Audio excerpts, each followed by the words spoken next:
In the shadows, he meticulously documented the psychological destruction of underage girls in a private ledger, evaluating his victims like disposable laboratory specimens. Yet in the spotlight, he stood in a tailored tailcoat, accepting a Nobel Prize in the absolute worship of the global scientific establishment. He was never treated as a predator. He was crowned a god of quantum mechanics. His name is Erwin Schrödinger. How did a man committing history's most twisted crime convince the entire academic elite to protect his legacy rather than the innocent? This is the shocking truth the system successfully buried for over half a century. Born in Vienna in 1887 into a wealthy, highly cultured Austrian family, Erwin Schrödinger was groomed from childhood to believe in his absolute exceptionalism. As the only child of a prosperous factory owner raised in the twilight of the Austro-Hungarian Empire, he learned early on that undeniable brilliance granted unquestioned privilege. The historic streets of his youth worshipped intellect, and he absorbed a dangerous lifelong lesson. Ordinary rules simply did not apply to extraordinary minds.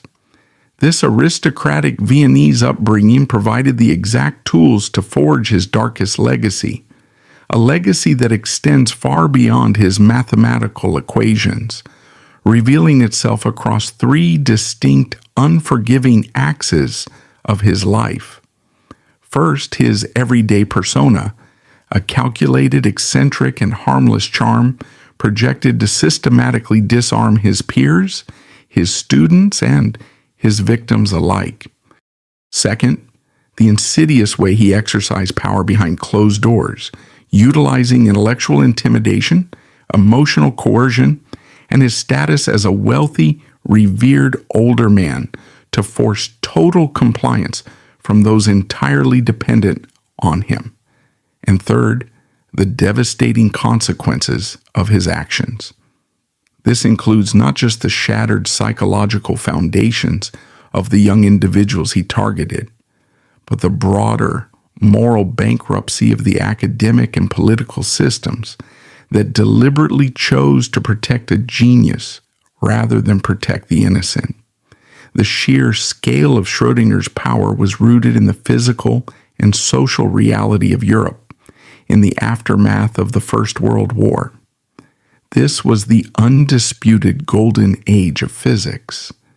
The old world order had been annihilated by trench warfare and political collapse. Society, disillusioned by politicians and generals, looked desperately for new saviors. They found them in science. Physicists were no longer viewed as mere academics toiling in dusty laboratories. They were elevated to the status of modern deities. When men like Albert Einstein, Niels Bohr, Max Planck, and Erwin Schrödinger gathered at the famed Solvay conferences in Brussels, they were treated with the reverence previously reserved for royalty or religious prophets. They were the men dictating the fundamental invisible laws of reality itself. Schrödinger quickly realized that in this new world order, intellectual brilliance was the ultimate currency.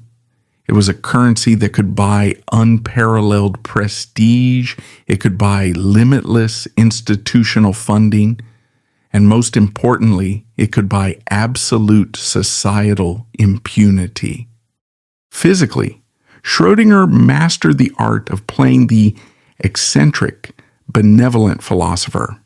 He cultivated a highly specific visual image that completely contradicted his inner ruthlessness.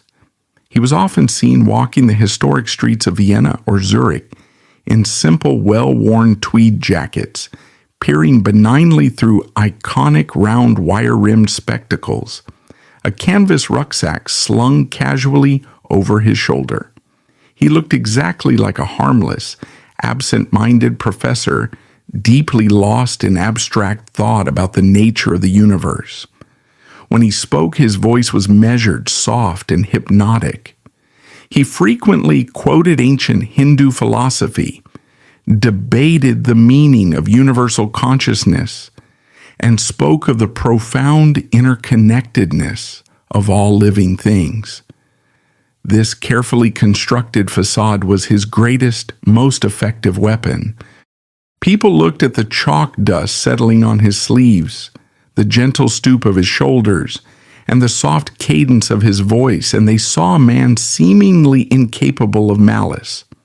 They failed entirely to see that the exact same mind capable of mapping the invisible, complex architecture of atoms was equally capable of mapping the psychological weaknesses of those around him. The gap between his public image and his private reality was staggering, and it was entirely intentional. In the grand lecture halls, beneath the vaulted ceilings of Europe's finest universities, he was a benevolent guide unlocking the profound mysteries of the cosmos for eager, admiring students. Behind the heavy locked oak doors of his private residence, he operated a rigid, dictatorial domestic empire. He demanded absolute submission from the women in his life. He reduced equal partners to disposable subjects, required only to serve his intellectual and personal demands. He fundamentally believed that the ordinary rules of human morality were designed solely to govern ordinary, unremarkable men. He, however, was a Nobel laureate. He viewed himself as fundamentally separate from the masses, operating on an elevated, superior plane of existence where conventional laws of decency, consent, and fidelity simply did not apply. This was his fatal weakness. It was a profound sense of untouchable entitlement cleverly disguised as philosophical enlightenment. Every manipulation, every coercion, and every shattered life stemmed from this single, unshakable belief in his own supreme entitlement. He convinced himself that his monumental contributions to human knowledge acted as a permanent pardon for any moral transgression he chose to commit. For years, the academic elites of Europe watched him cross professional and personal boundaries. They saw him bend the strict rules of institutional conduct to accommodate his highly unorthodox and deeply exploitative lifestyle. Yet, they offered absolutely no resistance. They justified their cowardice by pointing to his brilliance.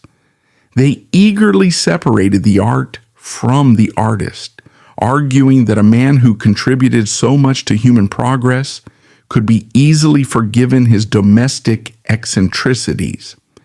They traded moral courage for academic prestige, prioritizing the reputation of their universities over the safety of the people living in their cities. And that very habit of institutional blindness, that cowardly willingness to look the other way when a powerful man broke the rules, would soon come back to ruin him.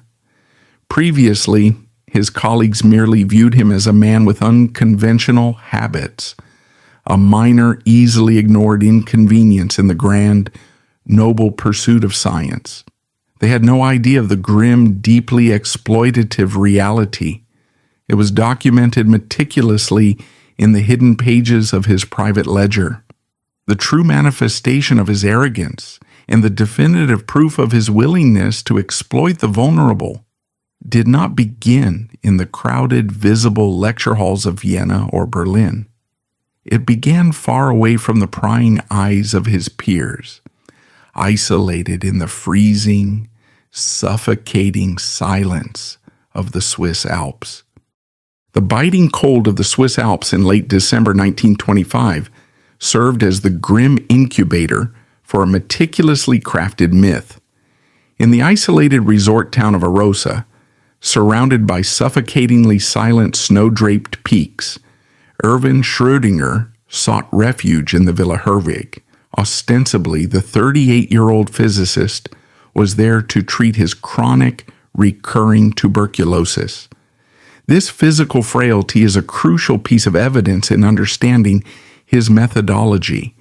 His failing lungs and his constant need for sanatorium retreats provided him with the perfect disarming aura of the suffering tragic genius. It was a physical reality that naturally elicited deep sympathy and immediately dismantled the defensive boundaries of anyone who interacted with him. He looked fragile. He looked like a man in need of saving. But this physical vulnerability was a brilliant, deceptive shield. It masked a ruthless manipulator, a man whose psychological dominance was about to reach a terrifying crescendo. Schrödinger's retreat to Arosa served a dual purpose, and he brought company. He had explicitly left his wife Annie Bertel behind in Zurich. In her place, he brought an unnamed companion to the mountains. To this day, the identity of this woman remains completely erased from the historical record. Many biographers and historians have romantically categorized her as a dark lady, a mysterious muse who inspired a scientific revolution. The erasure of her identity was not a romantic mystery. It was the first glaring physical manifestation of how Schrödinger reduced human beings to mere instruments. He viewed her entirely as an instrument. He used her presence to stimulate his mind, much like a mathematician uses a piece of chalk, only to discard her when the calculations were complete. Her name is lost to history because in his mind, she never truly possessed one. She was a biological and psychological convenience, completely absorbed and consumed by his process.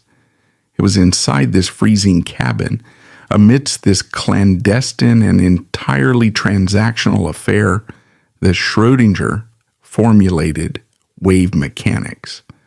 Over the course of a few weeks, he drafted the Schrödinger equation. This was not merely a brilliant academic paper. It was a master key to the quantum universe. He proposed that the fundamental building blocks of reality, electrons, did not jump erratically, as Werner Heisenberg had suggested, but instead moved in continuous, predictable waves. The contrast in that room is staggering and grotesque. On the pages of his notebooks, he was charting the elegant, harmonious, and beautiful continuous mathematics of the cosmos. Yet the reality of the room was anchored in deception, infidelity, and the clinical use of another human being as a disposable tool. He was bringing order to the universe while deliberately embracing moral chaos in his own life. When he descended from the Alps in early 1926 and published his findings, the reaction of the scientific establishment was immediate and overwhelming. The titans of physics, men like Albert Einstein and Max Planck, were deeply relieved by Schrödinger's work. They despised the chaotic, unpredictable nature of Heisenberg's quantum mechanics and eagerly embraced Schrödinger's wave theory because it felt classical, elegant, and familiar. The establishment needed a champion, and Schrödinger gave them exactly what they wanted. In return, they handed him the keys to absolute academic kingdom. He was catapulted from being a respected mid-level researcher to becoming a globally revered visionary overnight. This specific moment of universal adulation is the precise origin of his unchecked hubris. The breakthrough in Arosa acted as the ultimate psychological catalyst for his profound sense of untouchable entitlement. A dangerous mental shift occurred the moment he proved that the invisible foundation of reality behaved exactly according to his personal mathematics. A dangerous, intoxicating delusion set in. He looked around the lecture halls of Europe and saw the most brilliant, powerful men of his generation bowing to the sheer elegance of his mind. If his intellect was capable of dictating the laws that govern the stars and the atoms, he reasoned, then why should he be bound by the trivial, artificial social contracts constructed by lesser, ordinary men? He equated his mathematical infallibility with moral infallibility. By 1927, this God complex was institutionalized. Schrödinger was invited to the University of Berlin to take over the most prestigious chair in all of physics, the seat recently vacated by the founding father of quantum theory, Max Planck. Berlin, in the late 1920s, was the undisputed beating heart of global science. When Schrödinger walked through the heavy oak doors of the university's grand amphitheaters, the physical gap between his massive ego and his actual reality vanished entirely. He was treated not as a professor, but as an infallible oracle. Older colleagues deferred to his every judgment. Students sat in rapt, breathless silence as the chalk dust fell from his hands. The academic administration granted him unprecedented autonomy, creating a protective bubble where his whims were treated as commands. Schrödinger weaponized his interest in Vedanta and Arthur Schopenhauer's philosophy to rationalize his actions. He argued that individual consciousness was an illusion, using this concept of a unified mind to eliminate empathy and position himself above conventional morality. To him, societal boundaries were designed to control the masses, while his status as a genius made him permanently exempt. The German academic establishment unknowingly fostered this monster. They established a perilous, enduring precedent by entirely separating the intellect of the man from the character of the man.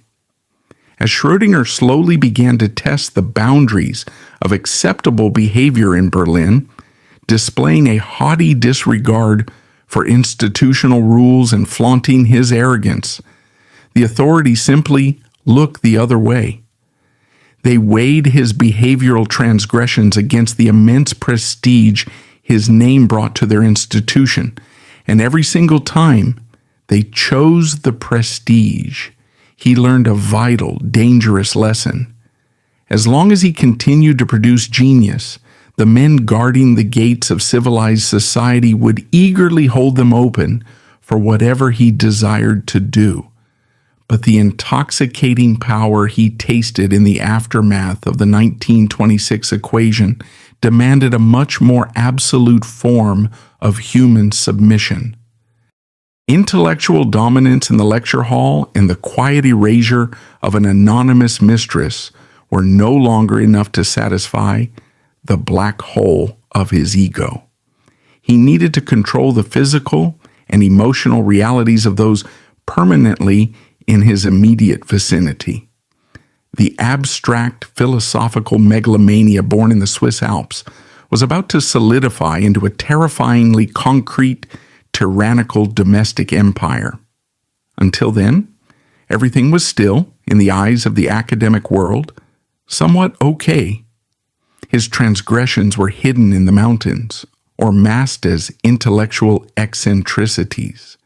But the system's silence had emboldened him. He was preparing to cross a devastating threshold, bringing the ruthless mechanics of his manipulation into the light. He targeted the families of his closest colleagues, constructing a reality that would force the academic world to either intervene or become fully complicit in his coercive control. The foundation of this domestic empire rested entirely upon his wife, Annie Bertel. Lenient biographers often dismiss their marriage as a bohemian, open arrangement typical of the Weimar era. But an open marriage implies mutual consent and equal agency. What existed between Erwin and Annie Schrödinger was a masterclass in psychological subjugation. Annie was chronically ill, frequently battling severe bouts of depression, and entirely financially and socially dependent on her husband's towering academic status. Schrödinger exploited this vulnerability with surgical precision. He systematically conditioned her to accept a reality where her emotional needs were entirely irrelevant. He framed his constant infidelity not as a betrayal, but as an intellectual necessity for a man of his stature. Annie was forced into the agonizing role of an enabler, a woman broken down so thoroughly that she eventually assisted in managing the logistics of his affairs just to maintain her precarious position in his life. But the true chilling extent of his power manipulation was revealed with the arrival of Arthur March. March was an Austrian physicist, a competent academic, but one who operated entirely in the massive shadow of Schrödinger's genius. When Schrödinger secured a prestigious position, he frequently arranged for March to be hired as his assistant. To the outside observer, this looked like the benevolent patronage of a great mentor. The reality was far more sinister. Schrödinger did not bring Arthur March along out of professional respect. He brought him along because he had set his sights on Arthur's wife, Hilda. This is the precise moment where the narrative shifts from mere infidelity to grotesque coercion. The issue is not that Schrödinger pursued a married woman. The issue is how he weaponized his professional authority to achieve it. He held Arthur March's entire career, his livelihood, and his academic future squarely in his hands. It was a perfectly asymmetrical power dynamic. If Arthur objected to Schrödinger's blatant pursuit of his wife, he risked professional annihilation. Schrödinger knew this. He relied on it. He moved into the March household like an occupying force, completely disregarding the sanctity of their marriage, leveraging his status as the undisputed king of physics to silence any potential protest from a subordinate. Hilda March soon became pregnant with Schrödinger's child. In any conventional societal framework, this would be a moment of catastrophic rupture, but Schrödinger did not operate within conventional frameworks. He used the pregnancy to construct a deeply twisted, tyrannical domestic arrangement that would define his life for decades. Rather than leaving Annie, he weaponized the pregnancy to construct a tyrannical domestic empire. He forced a coercive, suffocating coexistence, mandating that both his legal wife and his pregnant mistress, along with her newborn daughter Ruth, live under one single roof. Annie was systematically coerced into acting as a secondary mother to the infant he fathered with his own subordinate's wife, while Arthur March was forced to smile and continue working as his assistant. Schrödinger orchestrated this submission entirely through relentless intellectual gaslighting. When the women expressed pain, jealousy, or despair, he turned his philosophical weapons against them. He utilized his deep readings of Schopenhauer to lecture them, arguing that their feelings of betrayal were merely the pathetic bourgeois attachments of lesser minds. He told them that jealousy was a symptom of spiritual ignorance. He successfully convinced his victims that their suffering was their own fault, a failure to elevate themselves to his level of enlightened universal consciousness. He twisted the beautiful concept of a unified mind into a psychological cage, erasing their individual identities and demanding they view themselves only as extensions of his own desires. The contradiction is staggering, highlighting his psychological blind spot perfectly.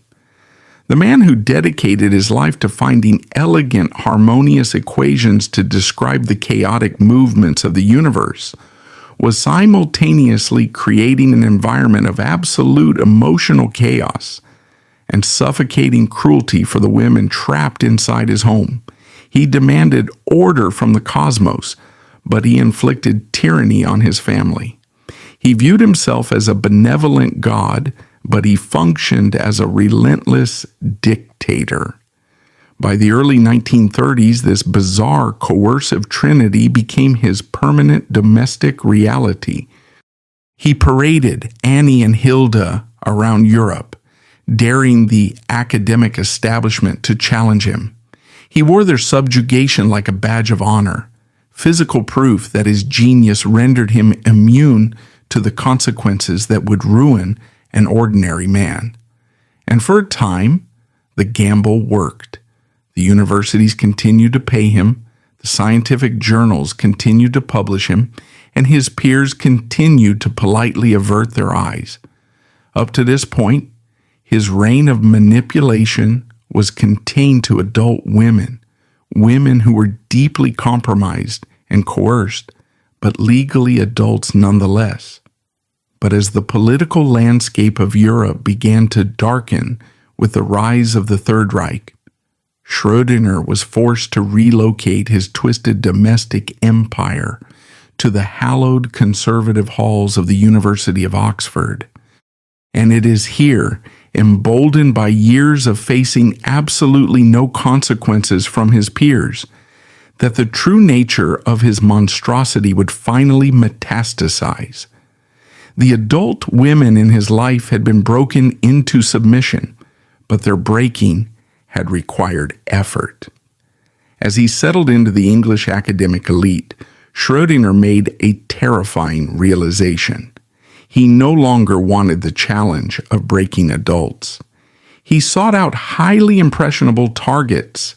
He wanted individuals who inherently possessed no power to resist the authority of a world-famous teacher. The domestic tyranny he perfected with Annie and Hilda was not the climax of his moral transgressions. It was merely a rehearsal. In the autumn of 1933, the political architecture of Europe was violently fracturing. Adolf Hitler had ascended to power in Germany, and the academic sanctuaries of Berlin were rapidly transforming into ideological battlegrounds. Erwin Schrödinger, harboring a profound distaste for the suffocating conformity demanded by the new regime, decided to abandon his prestigious chair at the university. He abandoned Germany entirely indifferent to political dissent, moving instead like a monarch seeking an undisturbed kingdom. His destination was the United Kingdom, specifically the hallowed ancient halls of the University of Oxford. Arriving at Magdalen College, he displayed none of the humility expected of a refugee. He walked in as an intellectual conqueror, demanding tribute. Oxford in the 1930s possessed a deeply entrenched monastic culture. It was a world of towering limestone spires, manicured quadrangles, flowing black academic gowns, and high-table dinners where women were entirely excluded.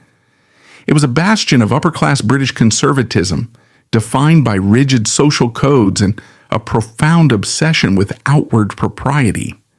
Into this suffocatingly traditional patriarchal ecosystem walked Erwin Schrödinger, casually trailing his highly unorthodox domestic empire behind him. He arrived not just with his legal wife Annie, but with his pregnant mistress, Hilda March, demanding that Oxford accommodate his bizarre, coercive trinity. The audacity of this move perfectly illustrates his supreme megalomania. He fundamentally believed that his intellectual capital was so vast that it could bankrupt the centuries-old traditions of the most prestigious university in the English-speaking world. He expected the dons of Oxford to bow to his brilliance and completely ignore the glaring moral transgressions occurring inside his household. And remarkably, for a brief, shameful period, they did. The sheer scale of institutional complicity became glaringly obvious shortly after his arrival. In November 1933, mere weeks after settling into his new English life, Schrödinger was awarded the Nobel Prize in Physics. The timing was catastrophic for anyone hoping to hold him accountable. The Nobel Prize did not humble him. It acted as the ultimate impenetrable shield of silence. The gold medal solidified his delusion of godhood. It sent a clear, undeniable message to the global academic community. His mind was far too valuable to be subjected to the ethical standards of ordinary society. Confronted with blatant, systematic manipulation, the Oxford elites made a calculated choice. They knew exactly who Hilda March was. They knew that Schrödinger had actively pressured the university to secure a minor, insignificant fellowship for Arthur March, Hilda's husband, solely so Schrödinger could keep his mistress and his newly born illegitimate daughter under his own roof without losing his assistant. Oxford University, an institution that prided itself on molding the moral character of the British elite, actually facilitated this grotesque arrangement. They approved Arthur March's position. They paid the salaries. They looked at a man who was actively dismantling the psychological lives of a subordinate's family, and they handed him the keys to the laboratory. Why? Because the system prioritized the prestige of having a freshly minted Nobel laureate on their faculty over the safety and dignity of the individuals caught in his web. The dons at Magdalen College engaged in a masterful display of willful blindness. When Schrödinger strolled through the college grounds, they politely tipped their hats, discussed the intricacies of wave mechanics, and deliberately avoided looking at the women trailing behind him. They separated the majestic intellect from the monstrous man. However, this precarious truce could not last. Schrödinger, entirely devoid of social grace or any desire to compromise, refused to keep his arrangement discreet. He flaunted it. He demanded that Annie and Hilda be treated with the respect afforded to the wives of prominent academics, a demand that violently clashed with Oxford's obsession with social decorum. It was not the psychological cruelty of his domestic tyranny that ultimately offended the British elites. It was the social embarrassment of having to explain it over afternoon tea. The contradiction is nauseating. The academic system did not care that he was a manipulator. They only cared that he was being loud about it. Slowly, the university deployed its most effective weapon against him, the devastating icy chill of polite English society. Evading any direct moral confrontation or official dismissal, the administration simply froze him out. Invitations to exclusive college dinners vanished. Colleagues became suddenly unavailable. The administration dragged its feet on securing him a permanent, tenured position, creating an atmosphere of suffocating bureaucratic hostility. They utilized the immense, silent power of the institution to make his daily life so socially uncomfortable that he would eventually choose to leave of his own accord. By 1936, the pressure campaign worked. Frustrated by what he perceived as the pathetic, narrow-minded provincialism of the British academics, Schrödinger resigned and left Oxford. The university breathed a collective sigh of relief. quietly sweeping the entire embarrassing episode under the rug, maintaining their pristine institutional reputation while preserving the immaculate scientific legacy of their former guest. But by choosing the coward's route of a quiet expulsion rather than a direct moral confrontation, Oxford inadvertently left his future targets completely unprotected. Before Oxford, Schrödinger's actions, while coercive and deeply unethical, had faced only minor social friction. But as he packed his bags to leave England, a terrifying psychological shift occurred. The highest, most rigid academic authority in the world had seen his darkest behaviors, and they had ultimately done absolutely nothing to stop him. He had stared down the system, and the system had blinked. He was now armed with the ultimate dangerous knowledge. His Nobel Prize made him practically untouchable. The rules truly did not apply to him. This profound, unshakable arrogance would soon lead him to abandon the complex manipulation of adult women. He turned his sights toward highly impressionable, entirely defenseless individuals. The protective shield of his genius had hardened into iron. Beneath its cover, he was preparing to open the pages of the Ephemeride notebook, ready to meticulously document his systematic exploitation of those who could not defend themselves. The human mind, when completely unshackled from the constraints of consequence, rarely turns toward enlightenment. It almost inevitably turns toward consumption.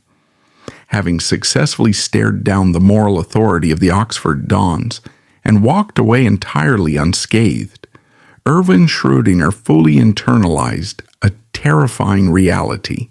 His Nobel Prize was not just a medal, it was a diplomatic passport of immunity.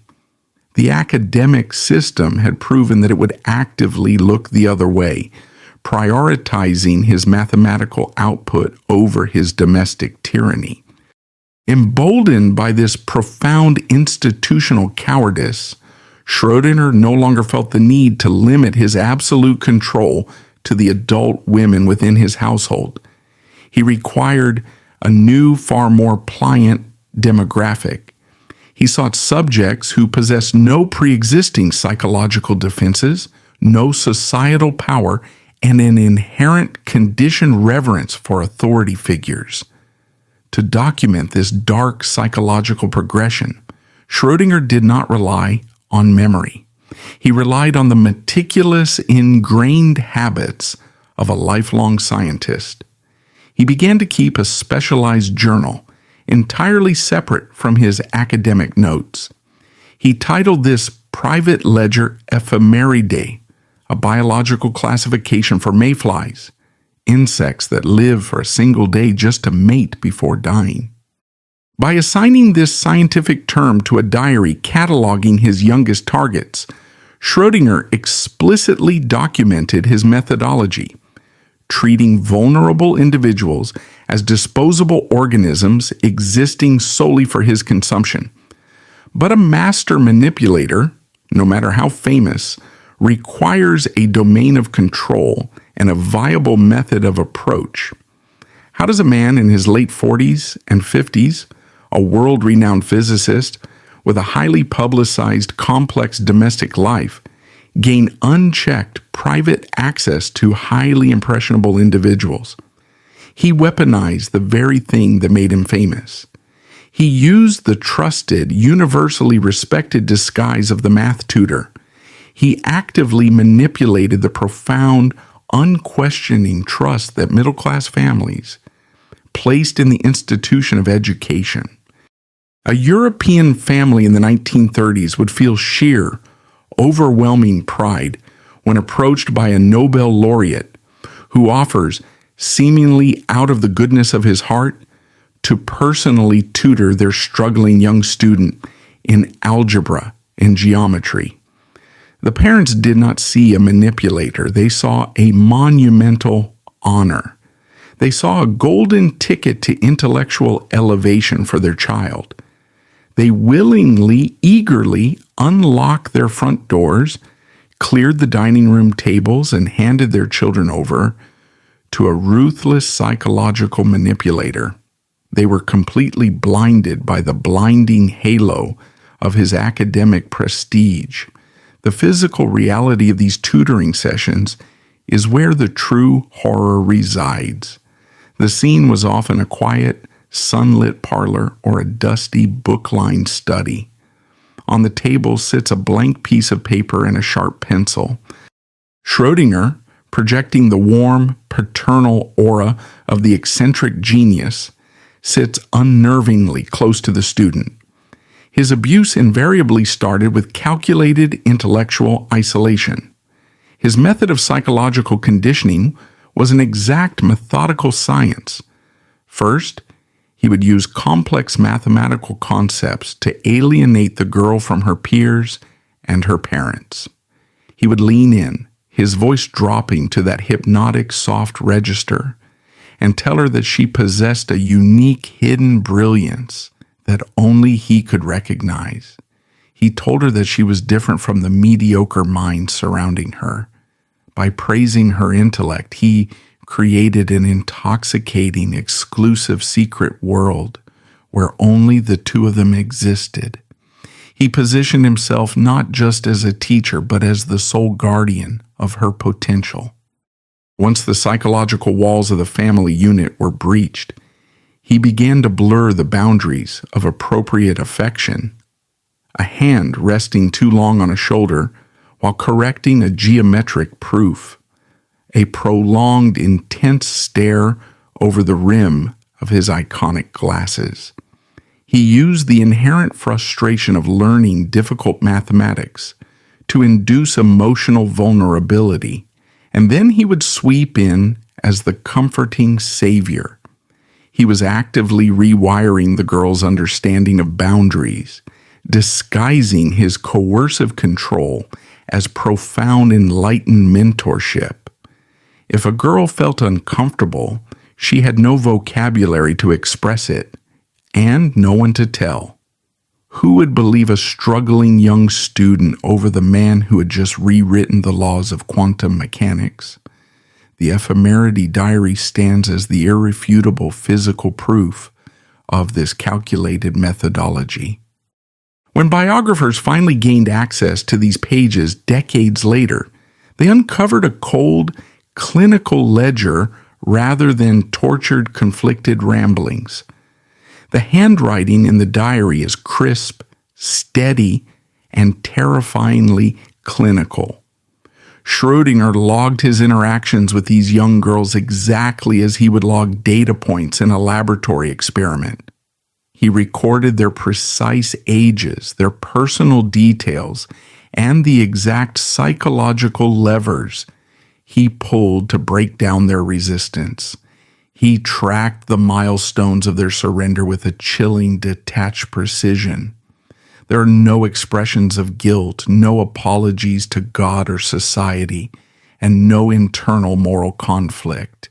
He evaluated their performance and their willingness to submit to his unorthodox philosophical demands.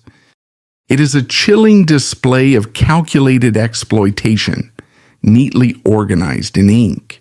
He was applying the scientific method to the profound manipulation of the vulnerable.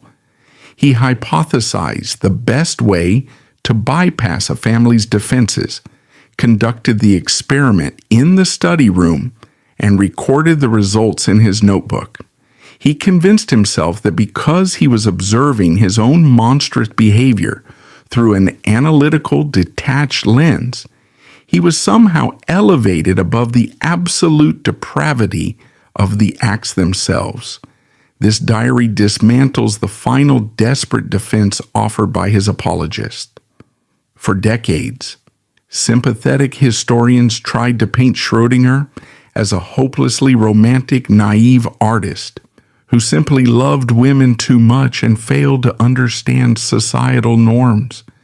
The ephemeride shatters that lie. The diary proves that there was absolutely nothing accidental or naive about his behavior. It was premeditated. It was highly organized. It was profoundly calculated. He knew exactly what the societal norms were, and he meticulously planned how to circumvent them to gain access to his targets. And this very habit of meticulous, arrogant record-keeping would eventually become the undeniable evidence that destroyed his legacy. But in the late 1930s, the ink was still fresh, and the ledger was entirely secret. The cold mechanics of his hunting strategy, logged theoretically in the Ephemeridae, soon found their most devastating practical application in a highly impressionable youth named E.T. Junger. The physical reality of Schrödinger's power is best observed not in abstract notebooks, but in the specific devastating tragedy of E.T. Junger. This was a systematic, premeditated psychological annihilation of a very young mind. At the time Schrödinger targeted her, E.T. Junger was at a highly vulnerable formative age. He was a middle-aged man universally recognized as one of the greatest living minds on the planet, armed with the ultimate authority of a Nobel Prize. The power dynamic was not merely asymmetrical, it was absolute. Their initial interactions were defined by a jarring contradiction. The setting is not a dark alleyway, but the safe, respectable, and quiet interior of a middle-class Austrian home. Ethie is a schoolgirl surrounded by the mundane artifacts of adolescence: textbooks, school uniforms, and the protective walls built by her parents. Into this sanctuary walks Erwin Schrödinger, carrying the weight of international reverence. The parents do not see a manipulator. They see a monumental honor. They willingly open their doors, offer him tea, and leave him entirely alone in a quiet study room with their daughter, blindly trusting the institution of science to guarantee the morality of the man. Once the door was closed, the math tutor mechanism was activated with lethal precision. Schrödinger did not immediately demand physical submission. That would have triggered her defenses. Instead, he initiated a slow, methodical process of psychological isolation. He leaned over the heavy wooden desk, utilizing his soft, hypnotic voice to dismantle her understanding of the world. He used complex equations and high philosophy not to educate her, but to alienate her from her peers and her family. He convinced this young individual that her parents were simple, mediocre minds who could never truly understand her. He told her that she possessed a rare, hidden spiritual brilliance, and that he, the great Nobel laureate, was the only person on earth capable of unlocking it. He created a suffocating, exclusive psychological cage. By elevating her intellect, he effectively severed her emotional tether to her family. If she felt confused, frightened, or overwhelmed by his escalating boundary violations, she had no one to turn to. He had already established himself as the supreme, infallible authority in her life. He rewired her reality, disguising his coercive control as a profound, enlightened, spiritual mentorship. This is the most terrifying manifestation of his God complex. His megalomania demanded total consumption. He did not merely want a physical conquest to log in his Ephemeridae diary. He wanted to completely absorb her identity into his own. He utilized his twisted interpretations of Vedanta philosophy, convincing this child that her individuality was an illusion and that submitting to his desires was her ultimate cosmic duty. He forced a young mind to carry the massive, crushing psychological weight of a world-famous physicist's dark, secret life. The physical toll of this prolonged, intense manipulation was catastrophic.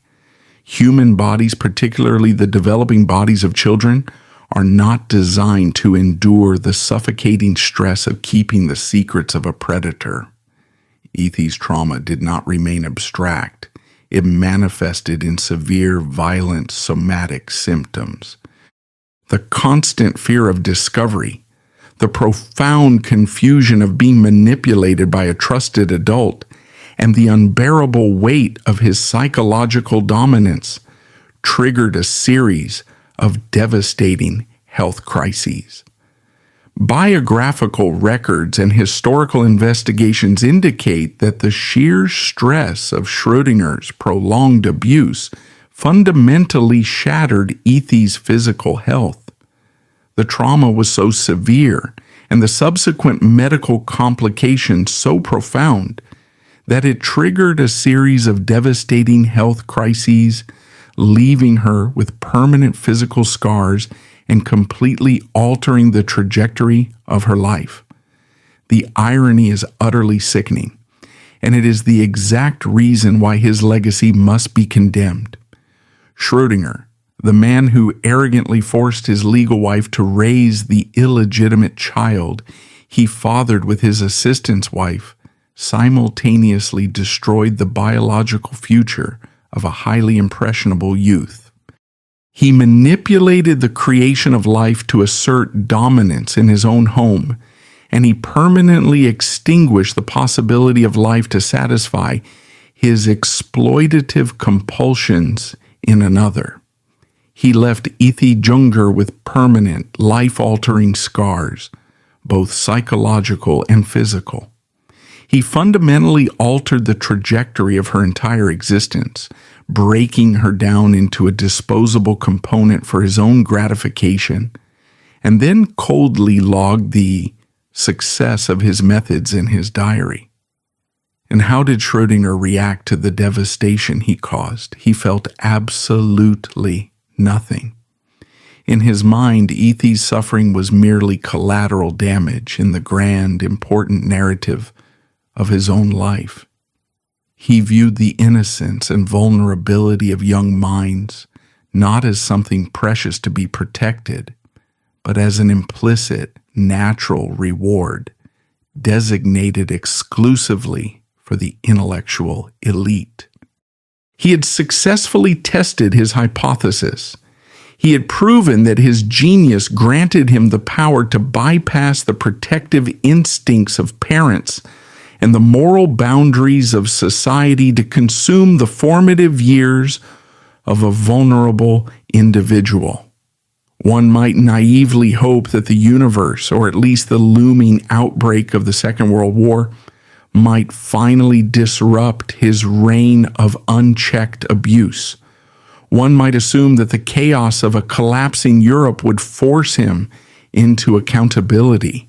But predators are incredibly adaptive, and tragedy often provides the perfect chaotic cover for their crimes. As the map of Europe began to burn and borders slammed shut, the destruction of Ethy Junger triggered no tribunals and delivered no justice. Instead, the academic and political systems of the world were about to reward him yet again. As he fled the encroaching darkness of the continent, a brand new country, a nation deeply desperate for international prestige, was eagerly unrolling the red carpet. They were preparing to hand the architect of this psychological torture the keys to an entirely new kingdom, providing him with a fresh, untouched hunting ground and setting the stage for an even more brazen display of his monstrous entitlement. By the late summer of 1939, the map of Europe was effectively catching fire. The political borders that had defined the continent were collapsing under the relentless, mechanized advance of the Second World War.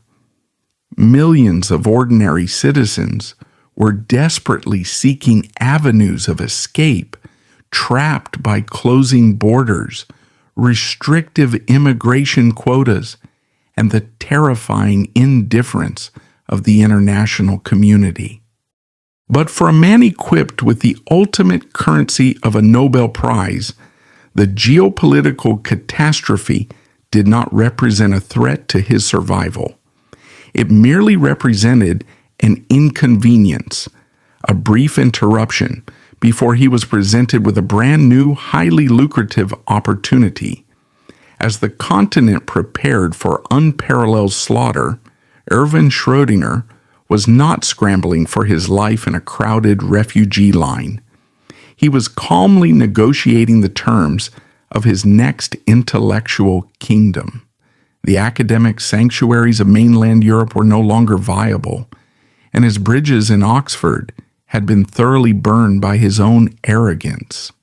He required a new host, a nation desperate enough for international prestige that it would willingly ignore the toxic, predatory reality of his personal life. He found his perfect, complicit savior in the Republic of Ireland, and specifically in the person of its prime minister, the Taoiseach, Eamon de Valera. Ireland in 1939 was a fiercely conservative, deeply traditional nation. The Catholic Church held an iron grip on the moral, legal, and social architecture of the country. Divorce was strictly unconstitutional. Contraception was illegal. The societal expectation of domestic purity was absolute and rigorously enforced by both the state and the pulpit. Yet, Eamon de Valera was not just a politician. He was a former mathematics teacher with a profound, almost romantic reverence for theoretical physics. He harbored a grand, ambitious vision to put his young, newly independent republic on the global intellectual map. He wanted to create the Dublin Institute for Advanced Studies, a research center that would rival the Institute for Advanced Study in Princeton. But a building is just a building without a monument inside it. De Valera needed a star. He needed a universally recognized genius to validate his project to the world. He set his sights entirely on Erwin Schrödinger. The Irish government willingly made specific abhorrent compromises to secure his signature on a contract. De Valera was perfectly aware of Schrödinger's highly publicized, deeply unorthodox domestic arrangements. The whispers of his behavior in Oxford and Berlin had circulated freely through the upper echelons of the European academic and diplomatic networks. But when a government decides that it needs a monument to boost its national ego, morality is always the very first casualty. Schrödinger approached the negotiations not with the humility of a man fleeing a war zone, but with the brazen entitlement of an emperor demanding tribute. He laid out his terms with absolute clarity. He demanded an exorbitant salary, complete academic autonomy, and most crucially, official state sanction for his bizarre, coercive domestic empire. He demanded the Catholic conservative government of Ireland issue visas for both his legal wife Annie and his mistress Hilda March, along with their child. He forced the Irish civil service to completely bypass standard protocols to accommodate his coercive domestic arrangement. The government rolled out the red carpet, deliberately turning a blind eye to the profound ethical violations occurring right in front of them, all to secure the prestige of a Nobel laureate. They traded the fundamental integrity of their immigration and legal systems for the right to put his name on their official letterhead. His arrival in Dublin presented a striking and deeply unsettling visual contrast. He stepped into the pristine, elegant Georgian architecture of Merrion Square. The conservative, rain-swept streets filled with priests in black robes and families walking to Sunday Mass. Into this devout, tightly controlled ecosystem steps Erwin Schrödinger, entirely untouched by the horrors unfolding across the English Channel. He settles into a sprawling, beautiful home in the wealthy suburbs of Clontarf. The Irish state provided him with an incredibly comfortable life, an elite title as the director of the School of Theoretical Physics, and an unprecedented level of protection. But the most dangerous aspect of the Dublin Institute for Advanced Studies was its structure.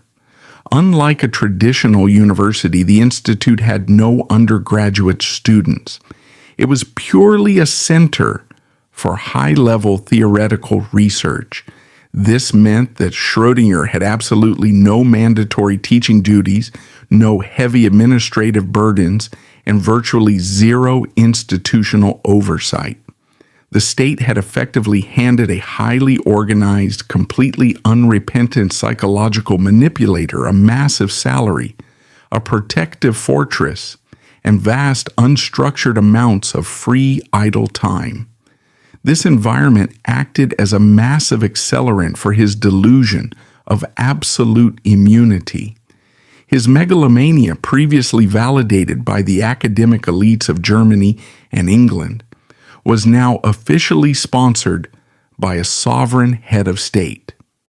He had looked the conservative Catholic government of Ireland directly in the eye, demanded they break their own rules to accommodate his desires, and watched them eagerly comply. The psychological empowerment he derived from this victory was absolute. If the prime minister himself was willing to bend the laws of the nation to keep him happy, Schrödinger reasoned that he was truly fundamentally untouchable by any human authority. As he unpacked his luggage in his New Dublin home, carefully placing his complex mathematical papers on his new desk, he also unpacked the small, unassuming notebook. The ephemerity diary had crossed the heavily fortified borders of a continent at war, safely tucked away in the briefcase of a protected man. He was now securely established in a brand new domain. Dublin was a city full of large traditional families, characterized by an ingrained cultural reverence for men of high education. The parents of the city had no idea that the government had just imported a man who viewed their profound respect as an open invitation for manipulation. They saw the newspaper headlines praising the great scientist, completely unaware of the dark, clinical ledger waiting to be filled with new names. His most horrific crimes had been either hidden in the remote mountains of Switzerland or hushed up by the embarrassed elites of Oxford. He had managed to operate in the shadows, carefully selecting targets who were deeply isolated or completely dependent upon him. But the sheer intoxicating arrogance of his triumph in Ireland was about to push him over a terrifying edge. He no longer felt the need to hide in the shadows. He was protected by the state, revered by the public, and entirely convinced of his own godhood. And in the coming years, this unchecked hubris would lead him to make a catastrophic miscalculation. He was about to cast his shadow over a family right in the heart of Dublin's elite. He brought his calculated methodology out into the open, finally setting the stage for a collision between his untouchable power and those who refused to bow to the monument. The historical record contains no moment of hesitation. There is no flicker of guilt, no late-night journal entry expressing regret, and no indication that his conscience ever fractured. His internal life was a terrifying vacuum. His calculated methodology revealed a deeply entrenched ideology of supremacy, carefully documented in his own handwriting. He did not stumble into these actions through momentary weakness. He meticulously planned them. He weaponized the trusted institution of education to isolate the vulnerable from their families, explicitly formulating a philosophy that reduced others to mere resources, destined solely for his consumption. Schrödinger forces a reevaluation of the great man theory of history. The academic establishment operated on the assumption that a great mind equates to moral integrity. Schrödinger is the undeniable proof that intellect is simply a tool. His brilliance did not elevate his morality. It only provided him with a sophisticated vocabulary to justify systematic exploitation and absolute impunity. He sat in his comfortable Dublin estate, his salary paid by the Irish state, his reputation protected by the global scientific community, and he continued to fill the pages of his ephemerity diary.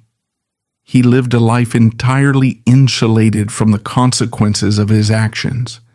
In his mind, he had won. He had successfully hacked the societal operating system. He had proven that if you are valuable enough to the institution will let you consume whoever you want. But history is not a static equation. Time is the one variable that even a quantum physicist cannot control, manipulate, or freeze. The protective, conservative bubble of the mid-20th century, the very establishment that had so eagerly shielded him and looked the other way, was not permanent. For decades, Schrödinger had relied on a culture of silence, a world where the victims had no voice, no platform, and no institutional power to fight back against a towering monument of science. But the decades were slowly ticking forward. The absolute reverence for authority figures was beginning to crack, and the dark clinical ledger sitting in his desk drawer, the very diary he, arrogance, assumed would only ever be read by those who worshipped him, was destined to outlive him. It was destined to fall into the hands of a generation that cared far less about his mathematical equations and far more about the shattered lives he left buried in his footnotes. The reckoning was delayed, but it was inevitable. Erwin Schrödinger died in Vienna in January 1961 at the age of 73. His final days were not spent in the disgraced, isolated exile that a man of his actions deserved. Instead, he drew his last breaths surrounded by the profound reverence of the Austrian state and the global scientific community. He was buried in the quiet, snow-draped cemetery of Altbach, his grave marked by a distinguished cross and the mathematical symbol of the wave function he had discovered decades earlier. To all outward appearances, the system had worked perfectly for him. He lived an entire lifetime systematically exploiting the vulnerable. He shattered the psychological foundations of his youngest targets. He emotionally subjugated the women in his home, yet he went to his grave entirely unpunished. He died believing that his monumental intellect had successfully outsmarted the moral arc of the universe. He believed he had won. For nearly 30 years after his death, it seemed he was absolutely right. His dark clinical ledger, the Ephemeride diary, was safely preserved in academic archives, treated not as evidence of profound abuse, but as the eccentric private musings of a historical titan.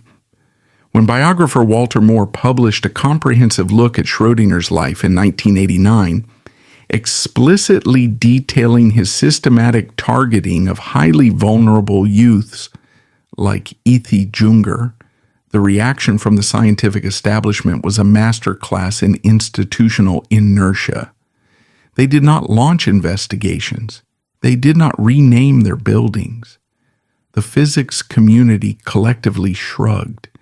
The inertia of a monument is incredibly difficult to overcome.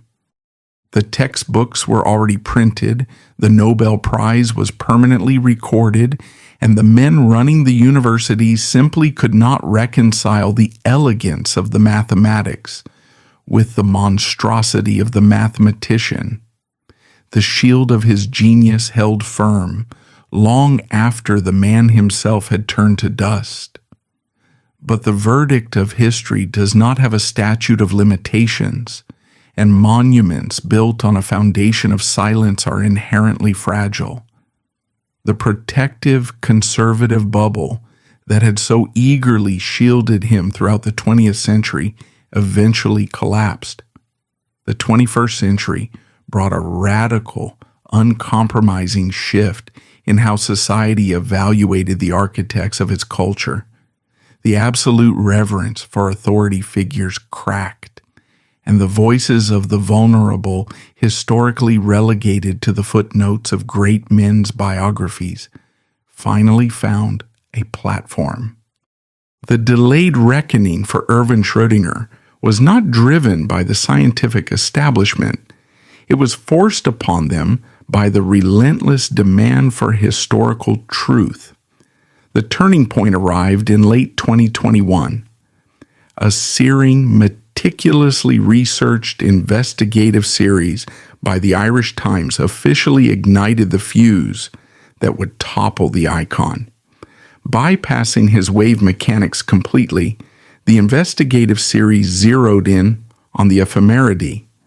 They pulled his actions out of the shadows of eccentricity and placed them firmly under the harsh, unforgiving light of systematic exploitation. The public pressure became immense, and the institutions that had protected his legacy were finally forced to confront the moral bankruptcy of their own history. In 2022, Trinity College Dublin, one of Europe's most prestigious and ancient institutions, and a cornerstone of the Irish academic system that had so eagerly provided him with a hunting ground in 1939, made a historic decision. They officially stripped Erwin Schrödinger's name from their physics lecture theater. The heavy brass plaque bearing the name of a Nobel laureate was physically unscrewed from the wall of a revered academic hall and carried away into obscurity. This was a rigorous, long overdue correction of the historical ledger, contrary to the loud complaints of conservative critics. It was a formal institutional acknowledgement that the psychological safety and the inherent dignity of a very young individual matter infinitely more than the mathematical prestige of a towering genius. While Trinity College couldn't alter physics, they permanently rewrote the rules of their own institutional reverence. In the end, the monument of Erwin Schrödinger fractures along three fault lines. His everyday personality was a highly calculated camouflage, the gentle tweed-wearing philosopher, acting as the perfect disguise for a relentless predator. His exercise of power was asymmetrical and tyrannical, utilizing his massive intellectual capital to threaten, manipulate, and coerce those who were entirely dependent on him. And the consequences of his actions were devastating. A trail of shattered lives, permanent physical and emotional scars, and the corruption of the highest academic institutions in Europe. Yet labeling him an isolated devil or an unexplainable anomaly lets the establishment entirely off the hook. He was the predictable product of a hierarchy that valued intellectual output above human decency. Society handed him a crown, and he acted like the untouchable king they told him he was. The Schrödinger equation remains a fundamental truth of the physical world, but from this point forward, his legacy is an unpaid moral debt. We cannot separate the art from the artist. When the artist explicitly used his brilliance as a weapon to isolate and control others. Every time his equation is written on a blackboard, the academic world owes a debt of acknowledgement to E.T. Junger, Annie Bertel, Hilda March, and the countless unnamed individuals reduced to mere ephemera in his private diary. If it weren't for the breathtaking institutional cowardice of the universities in Berlin, the dons of Oxford, and the politicians in Dublin, history might have intervened decades sooner. The true tragedy of Erwin Schrödinger is not just what he was capable of doing, it is what the world willingly, eagerly allowed him to do in exchange for a glimpse at the quantum universe. The most famous concept associated with his name is a paradox. Schrödinger's cat, a thought experiment where a creature trapped in a box is simultaneously alive and dead until it is observed. For over half a century, the myth of Erwin Schrödinger existed in a similar state of paradox. He was simultaneously the benevolent, eccentric savior of modern physics and a ruthless, calculating monster. But the box has finally been opened. The observation has been made, and the myth has collapsed into a single, undeniable reality. His name remains printed in science textbooks worldwide, but the human cost of that knowledge is now visible. The most terrifying darkness was not found in the vast expanse of the cosmos. It was engineered right here on Earth, hiding in plain sight within the mind of a celebrated man.